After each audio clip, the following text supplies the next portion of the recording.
It happened one day near December's end. Two neighbors called an old-time friend, and they found a shop so meager and mean, made gay by 1,000 bows of green. And Conrad was sitting with his face ashine, when he suddenly stopped as he stitched the twine, and he said, "Old friends, at dawn today, when the cock was crowing the night away, the Lord appeared in a dream to me, and said, I am coming your guest to be.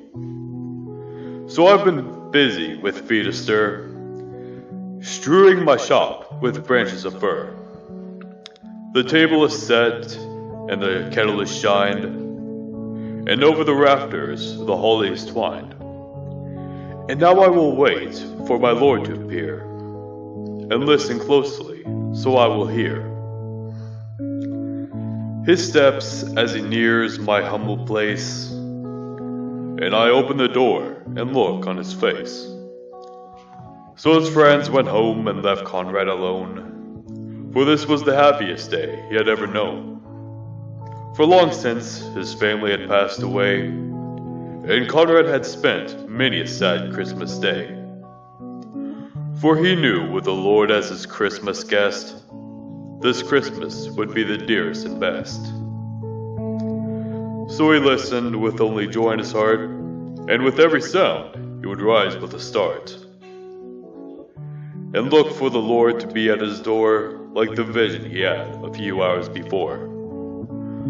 So he ran to the window after hearing a sound, but all he could see on the snow-covered ground was a shabby beggar whose shoes were torn, and all his clothes were ragged and worn.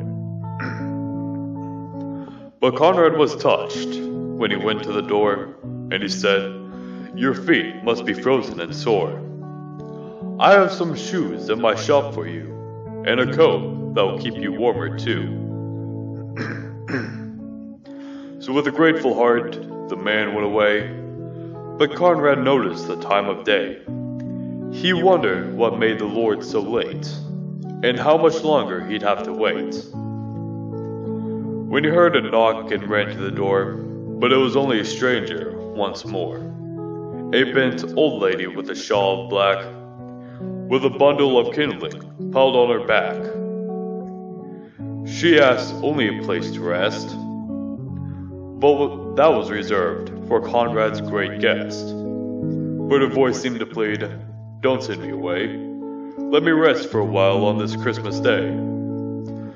So Conrad brewed her a steaming cup, and told her to sit at the table and sup.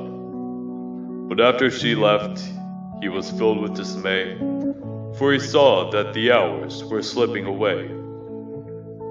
And the Lord did not come as he said he would, and Conrad felt sure he misunderstood. When out of the stillness he heard a cry, "Please help me and tell me, where am I?"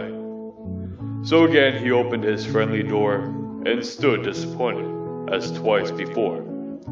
It was only a child who had wandered away, and was lost from her family on this Christmas day.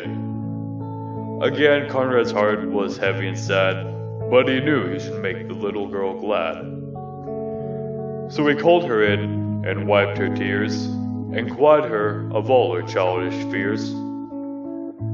Then he led her back to her home once more, but as he entered his own darkened door, he knew that the Lord was not coming today, for all the hours of Christmas had all passed away. So he went to his room, knelt down to pray, and said, "Dear Lord, why did you delay? What kept you from coming to call on me? For I wanted so much your face to see." When soft in the silence he heard, "Lift up your head, for I kept my word."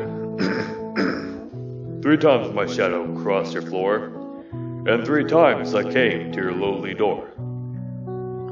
For I was the beggar with the bruised cold feet, I was the woman you gave something to eat, and I was a child to you on the homeless street.